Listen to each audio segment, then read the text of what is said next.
you to our newsletter if you want afterwards. So cool, awesome. I don't normally do the announcements, so I hope that was okay. Okay, good. Yeah. Our events coordinator is sick, so I'm stepping in. But yeah, so the floor is yours. Well, hi everybody. Thank you for coming out. I know that I am definitely not the coolest ticket in LA on a Friday, but I am so glad to be here. I am having a blast. This is my first ever book tour. And so this is my, eighth book, I want to say. I can count on my fingers later. But, this book, there's so much of me in this book and so much joy in writing it that I have just had so much fun talking to people about it. And I'm so glad that Zibby's bookstore was willing to have me here. My lovely sister-in-law was willing to host me and my family so that we could do this lovely event. We got more people coming in. Come on in. And so how would you guys feel about me doing a little reading from the book? Yeah? All right. Okay. Chapter 1, September 2, 1870. Come away from the window, Lisette. I don't want anyone knowing we're up here. Maman sat in her chair, needlework in hand since breakfast, though I doubt she made more than a dozen stitches in the 3 hours since. But it gave her hands company as she fretted. We lived on the Place Royale, one of the oldest neighborhoods in the heart of the city. After the Revolution, it was known as the Place des Vosges, but with the reinstatement of the monarchy, it was the Place Royale once more. Some of the oldest and wealthiest families in Paris lived here, and Maman was certain that if the Prussians took Paris, our neighborhood would be a prime target for their cruelty, while I thought she attributed more importance to our neighborhood than it deserved. There was no strategic advantage in invading our peaceful little corner of Paris, aside from the riches they could plunder. It didn't seem enough to me, but Maman was convinced that if they breached the walls of Paris, it would mean our heads. Despite Maman's concerns, Papa would not retreat to the country as our neighbors had done. For weeks, he refused to think that the Prussians would succeed in getting as far as Paris. And now that it seemed likely they would, he said he would not abandon our home to invaders, even if it meant risking our lives. Our menservants, Gustave and Philippe, would they defend us against the mob when the Prussians invaded? More likely they would betray us if they thought they could save themselves. For this reason, Papa distrusted them and anyone else of the working class. The defeat at Sedan and the rumored displacement of the emperor made the possibility, once seemingly absurd, now entirely probable. Are you worried, Papa? Little Ghislaine asked from Maman's side. Not in the least. The emperor will have the Prussians well in hand before long. Mark my words, Papa said as he paced the floor. Antoine, my little brother, nodded enthusiastically from his chair where he'd spent the last hour reading one of Father's favorite tomes. He longed to follow in Papa's footsteps so badly I wondered he didn't stitch himself permanently to Papa's side. Ghislaine, the baby, was curled up next to Maman on her settee. Maman's precious little poppet, complete with gold ringlets. It wasn't hard to understand Maman's preference for her, and she was sweet enough I couldn't begrudge her the attentions that preferment afforded. I was the oldest, born a girl when they had so desperately wanted an heir, and too strong-willed to be a pet to Maman. At first, I think they viewed me as a bit of an experiment in child rearing. They practiced their parenting skills on me with much help from a string of governesses, of course. But it was 10 long, disappointing years before their precious boy was born. I think they rather grew to resent me during that time. Once Antoine was born, followed soon after by Ghislaine, that resentment grew into a usually comfortable indifference. In Antoine, they had an heir, and in Ghislaine, they had their sweet, biddable beauty. I was pretty enough, though red-haired and freckled, which made Maman lent for my marriage prospects. It was lonely at times being an overlooked child, but it had the chief virtue of affording me a measure of independence that the more attentive parents wouldn't have given a young woman of 21. And so that's chapter 1. In 1870, during the the days of the siege of Paris by the Prussian forces, that would lead up to the Paris Commune, which is kind of the apex of that timeline. But we also have a post-war timeline set in 1946, in the days just following the armistice as Paris is beginning to rebuild. And though those timelines do seem to be a bit unrelated, they are definitely kind of pivotal moments in Parisian history, and I wanted to treat both of them. So I'm going to read you just a little bit of Micheline's chapter, which is chapter 2, February 25, 1946. I sat straight up and upright in bed. the nightgown that had once been Momo's now doused in sweat. It was a solid minute before I realized the air raid sirens had been in my dreams, and that I didn't have to drag Noemi and Sylvie down to the cellars of our two-story building to wait out the bombing. The war had been over for months, but the nightmare made it feel as though it had never ceased. I looked over little Noemi, who had crawled into my bed at some point during the night. Her red ringlets framed a face that was better suited for a gallery in the Louvre than our apartment. Above the bistro, peeling dark green paint in the far reaches of Paris. She took deep, even breaths, and it looked as though war was the furthest thing from her mind. A long-forgotten ghost of a memory that would only come back as a twinge of sadness, rather than a tidal wave of grief. I couldn't take solace in much, but Noemi's innocence was my safe haven. I would have given my very life to protect it. Nightmares again? Sylvie asked from her bed on the opposite side of the room. Yes, go back to sleep, darling, I bade gently. I hoped it was just before dawn, but my bedside clock told me it was still the middle of the night. We'd all sleep better if you moved into Mama's room, you know, Sylvie said, covering her head with her pillow. I've half a mind to take it for myself if you won't. Her voice was muffled by the pillow, but even the thick puff of goose down didn't dampen her vitriol. She was 12, soon would be 13, and grew more challenging with each passing day. I sighed and tried to take solace in that, too. I was just her age when the war broke out, and hadn't the luxury of being a difficult teenager. Noemi, at the tender age of 8, was far more restful company.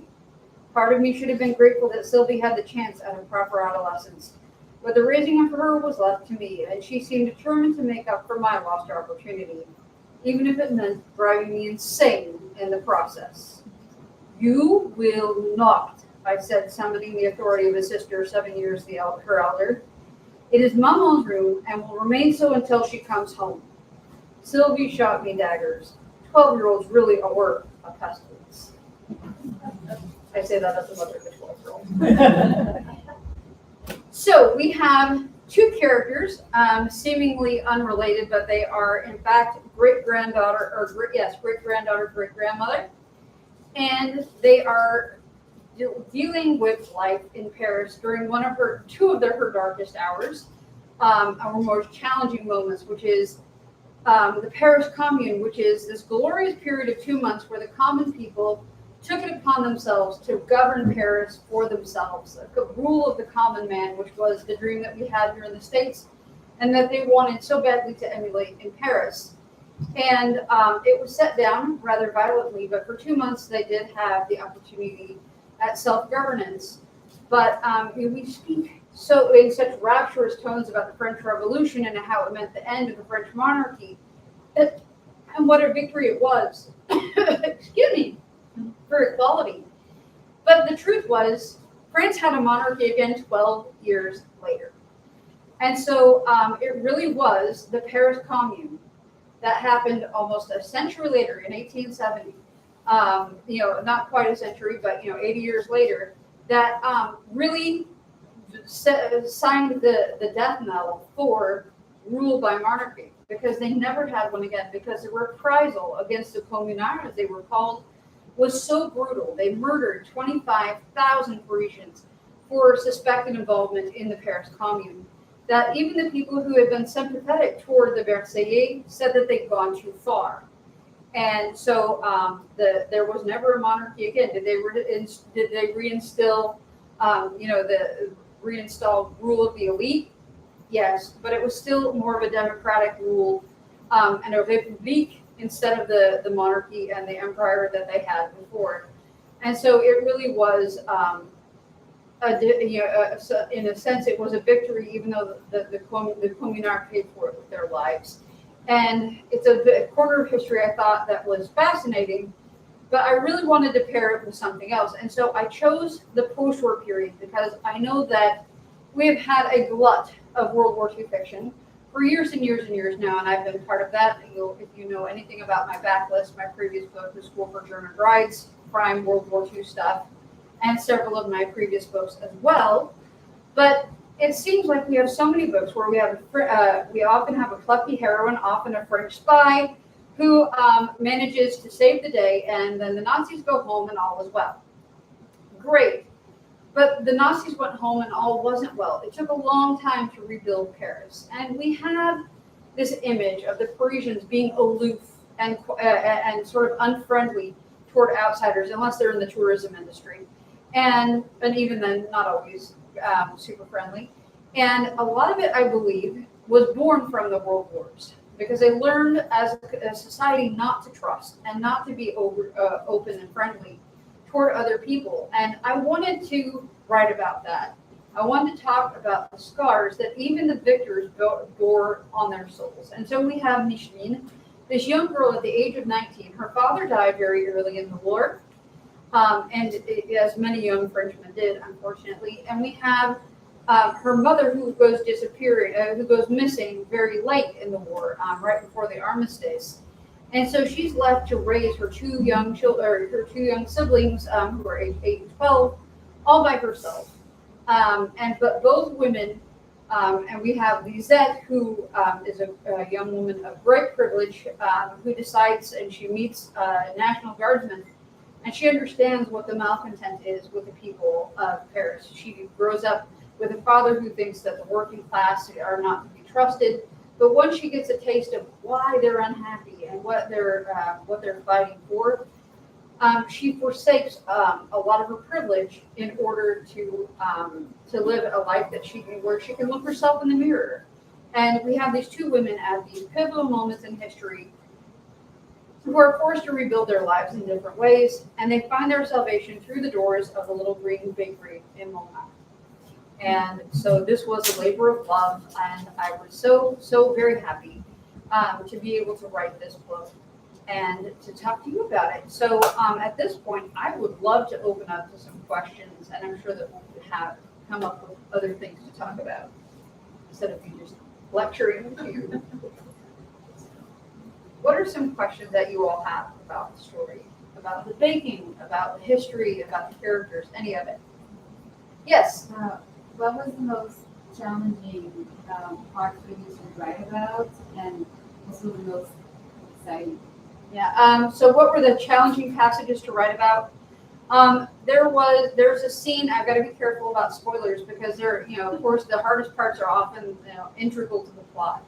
But there are scenes that were depicting when the Paris Commune was being set down, and they were very violent.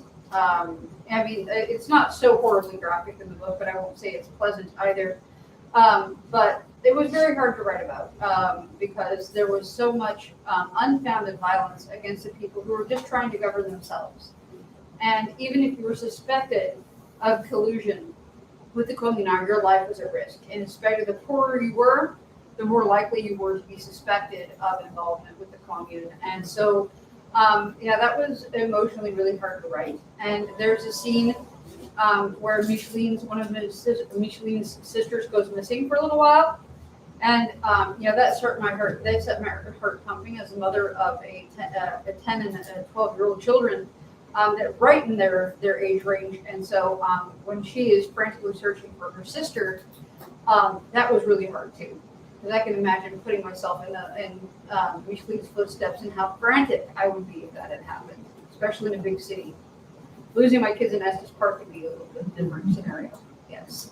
From a journalistic point of view, how truthful are you to the historical facts in conjunction with the elaborate, passionate storytelling of yours? Yeah. That's a great question. So how faithful am I to the historical facts as opposed to just the fun of the storytelling? Well, all the characters are of my own invention. Though I do mention a couple of historical figures, they aren't really characters in the book. I did take, I followed the timeline for the Paris Commune to the day.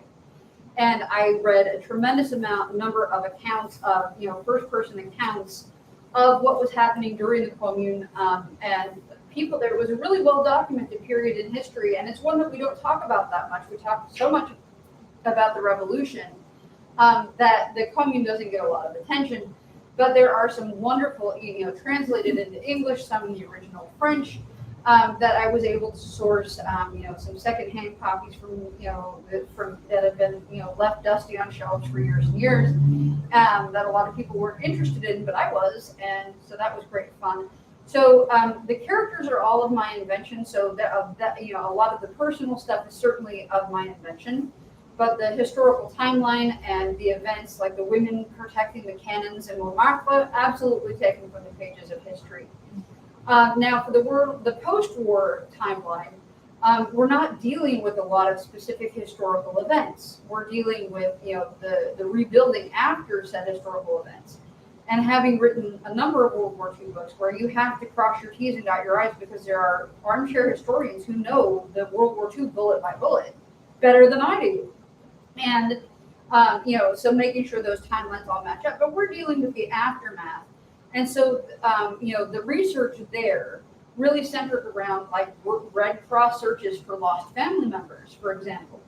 And that is just a different type of perspective. So very historical, but we were not dealing with a strict timeline as you would have to during a war where there's a whole sequence of significant events that you have to respect. But the Red Cross research and how families that had lost a family member but they weren't identifiable had to wait 7 years to access their bank accounts if they couldn't. It was a challenging thing, but I always find so much fun looking at legalities and how those can cause problems for people, and writing books based on that. My second book, I learned that the women who were born in French Canada, if they were of French descent but born on Canadian soil, they had to be married by the age of 16 or face paying a fine, and boys by the age of 20. So it's like, oh, stakes right there, plot summary right there. So the law is very helpful in coming up with plot points, and that was a really useful bit of information for me. But for her, it was a lot of the baking actually that became part of the integral research there, because she was really heavy into baking school, and that was an integral part of her timeline. Yes. So the story has recipes in the midst of it. Talk a little bit about your decision to include recipes as a part of the story. Yeah. So I knew I wanted to include a few from the very get-go. And my editor, when I just pitched her the story, she's like, I envision baking videos and I want you to do this, that, and the other thing. And I was going to put in maybe 3 or 4. But originally this had been pitched as a triple timeline, and there was going to be a 1990s character because that's just the way the ages worked out, 1990s worked out. And there's going to be their great to whatever degree granddaughter, haven't done the math because she doesn't exist anymore, sadly, who was going to come and reopen the bakery after it had been basically abandoned by her grandmother. And it was, I had so much of the story in my head, and Veronica was a lovely character. Her grandmother was charming, love her grandmother. But it just never worked out. I tried, and poor Veronica just would not come from here out to here. It just was not happening. And so the different thing with this book is that I wrote it in 3 chunks instead of, interspersing them. Because I've done multiple POV books, multiple points of view books before, some multiple timeline books before. But usually I will write in succession. I might go a couple chapters ahead in one voice, but just because it helps with momentum. But I wouldn't go too far ahead of myself.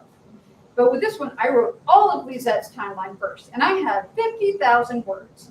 And for those of you who don't know, I'm generally for somebody who is in paperback fiction. They like us to stay, and we all have contracted word limits, and they like you to stay at around 100,000 words. And I blew through Lisette's timeline in 100,000 words or 50,000 words. And I'm like, I don't have a lot of book left to finish all of this, but I'm going to go ahead and write me Shmi. And I wrote it, and it was about 30,000 words. And I said, okay, so poor Veronica, she's going to just be a frame narrative. And, the more I tried it, the hokeyer it seemed. And it just wasn't coming. It wasn't coming to fruition. It seemed contrived. And so Veronica got shelved for another project, and little seeds of what she does will be seen in a contemporary book that's coming out next year called Memory of Lavender and Sage that has nothing to do with this book, but I kind of take some of her vibe and put it in a completely different book. And I used the name for a project down the road because the name Veronica Stratton is too good to just, let go. But anyway, so I wrote Micheline and I had 80,000 words and I said, okay, I just need to beef up Micheline's section of the book. And I emailed my editor, Tessa, and I said, is it okay if I drop it? And she said, absolutely. If that's what's best for the book, go for it. And I love that I was trusted to do that. But so I beefed up Micheline's and I started interweaving them. And I said, I need more recipes. I absolutely need more recipes. I want to bring them forward, especially as Micheline is learning to cook.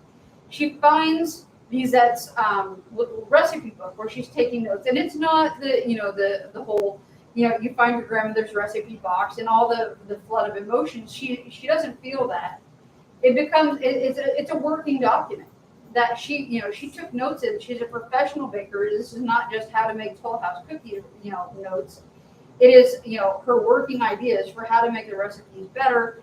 And she starts adding to it. And that's what I like. It's not the whole trope of the magic, recipe book. It is a living document from baker to baker. There isn't the what kind of magic connection or anything. And their timelines really don't cross because I didn't want to fall into that trope. But I took the recipes. I took about a dozen, I want to say, recipes, and they were original Carême recipes because, I didn't want to invent. There's no point in reinventing the wheel. And Carême is the granddaddy of all great pastry bakers. He is the legend. And so I found a transcription of his old recipes, and I modified them and made them more readable. And they're really not recipes you can follow because he says, put it in a hot oven. Well, what in the heck is a hot oven? 450 degrees, by the way. But it's for quantities that are not practical for most of us at home. It's like 6 pounds of flour, and they were using it. Interestingly enough, I had a reader reach out and say, why were the French invented the Système International? Why are you using imperial measurements? Because that's what Carême used. I wasn't making stuff up. I was using his measurements because I would have used kilos and ounces or kilos and grams and all that sorts of things if that's what he'd used, but he wasn't. But I made them more literary, and I put in Lizette's notes and then Micheline's notes. And there's one recipe for rose petal jelly that was not Carême. That's me. And that I put in, that is probably the most that's the closest tinge to magic in the whole book. But it's just the magic of nostalgia. And that's a special recipe. And if you follow me on social media, because I figure people might be a little disappointed that you can't really cook with these recipes. So every week, what I'm doing is I am releasing a little teaser video because I do not have a production crew in my home. And I can't do Emerald Lagasse cooking videos in my own kitchen, as much fun as that would be. I do a little teaser video to talk about our one recipe per week, and then I direct you to my blog, www.aimiek.blog. And you can get a real recipe from the book. Whether I'll get to all the recipes in the book remains to be seen, but the click rate's pretty good, so we might get there. And I've also tossed in some of my own favorite recipes because I can. And so I started off on launch day with my dark chocolate cheesecake, which is an emotionally very significant recipe. I make one a month, my husband's favorite thing in the whole world, and possibly responsible for my marriage. And it was my wedding cake. So you all can actually see a picture of my wedding cake, which my lovely sister-in-law helped decorate because I'm not great at decorating stuff. And so that is where I started. And then this week was sablé, which are French butter cookies, which are delightful. And and so we'll do more and more. I can't remember what is next week. Might be the rose jelly recipe. And I have them all scheduled out while I'm on tour. But we will, continue on so that you can have recipes that you can follow at home if you want to. So I thought that was fun. Cool. Yes. Is there a particular reason why you chose the bakery to be in Lamont, the area of Lamont? Yeah, absolutely. Absolutely. And I knew from the very beginning that it had to be in one of the outer arrondissements. And at first I wanted to be La Villette because I thought the name was pretty. Because we have, Paris has 20 arrondissements or districts or neighborhoods, quarters, whatever you want to call them. And the higher the number, the more working class they are, traditionally speaking. Now they're hipster. But 18 is Montmartre, it's due north, and then you have 19. I'm looking at the round map of Paris in my head, and it is a walled city. So bear that in mind as you read the book. Getting in and out of Paris was a tricky thing, and so that whole there's a hot air balloon thing that happens. Absolutely true to history. And so 19 is La Villette, and 20 is Ménilmontant, and those were the three districts that were the most involved in the Paris Commune. So that's why it had to be set there. And Montmartre was specifically important. Well, and it's recognizable. That's also a nice thing. But it was also recognizable, or notable, because the people defended, the women defended the cannons that the people of Montmartre had paid for to defend Paris against the Prussians. And the Versailles wanted to take those cannons away so that they wouldn't rise up. And the women refused to let them. But the women charmed the men of the Versailles because they all show up, the Versailles in their shiny uniforms show it up and they're going to take the cannons away. And the women are there and they're like, you're not taking our stuff. We paid for this. And lucky for those women, the head guys, they forgot the horses to carry them off. Oops. And these are heavy cannons, so they can't just have a bunch of strapping lads carry them down the hill. And we say Montmartre, the mountain of the martyrs, is a mountain, and if you walk it, you will know. And I'm coming from 8,000 feet elevation. I am dead by the time I walk to the top last April. It's pretty serious. So the brass go to collect the horses down in the center of Paris, and they leave the rabble, they're the common everyday soldier, to hang out with these women. And what did the women do?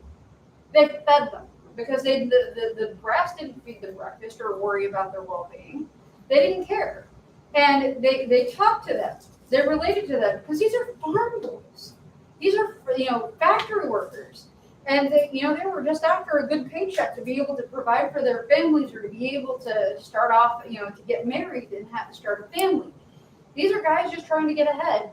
And they charmed these men and saying, you don't want to fight with us. You're just like us. You're just wearing a different uniform. You're just like us. So the brass come back to their horses and they ordered them to fire on the women, and they refused. Absolutely based on history. And so it had to be a Montmartre. The other reason is that if you look at a map of Paris even today, it is not full of bakeries. And we talk about food deserts today. It's a real thing. It's a real problem. There are parts of this country where you have to drive miles and miles to find even a basic supermarket. And if you think about how important bread was, we cannot overstate the importance of bread in the French diet, especially in the 19th century and prior. People ate over a pound of bread a day with whatever they could put in a soup tureen to make soup. Some days it was a great hearty stews, other days it was watery and a mess, with whatever they could come up with. And so, they ate a ton of bread, and baking bread is a hugely time-intensive thing to do. And so people bought bread. It was one of the things they actually bought. But if there was not a bakery within a half-hour walk of your house, that's an hour every day, because we know French bread doesn't keep for days and days and days. And so they would have to walk an hour a day just to get their bread for the whole day. Or, it was a huge investment of time. So Lisette opening a bakery in the abandoned shop below their flat was, what she was trying to come up with something to help the neighborhood that wouldn't feel like charity. And so that's what she came up with. And it really would have been an act of great, that would have really helped the people of Montmartre. And you'll understand as you read why she's trying so hard to keep it open, to keep people fed, because they depended on her. So, yeah. So, any other questions? Anybody? Did you write the book in Paris? I did not write the book in Paris. I wrote the book when we were not able to travel internationally. I started it in 21, and I was not able to get to Paris until, and I had been, because I have a master's degree in French. So I've spent some time in Paris and lived in France for a number of years. But I didn't get to go back. It had been 12 years since my last visit to Paris, believe it or not. So I got to go back in the summer of 2022. And the book was basically finished by then. It was in copy edits. but I was able to add in a few sensory details. I was able to go visit some of the places from the bakery, including the bakery that inspired a bakery in Paris, because I looked around trying to find the cutest bakery in Montmartre, and there was a perfect little bakery, a little green bakery near the Place du Tetre, which is the heart of Montmartre, really, and it's near one of the oldest churches in the whole city.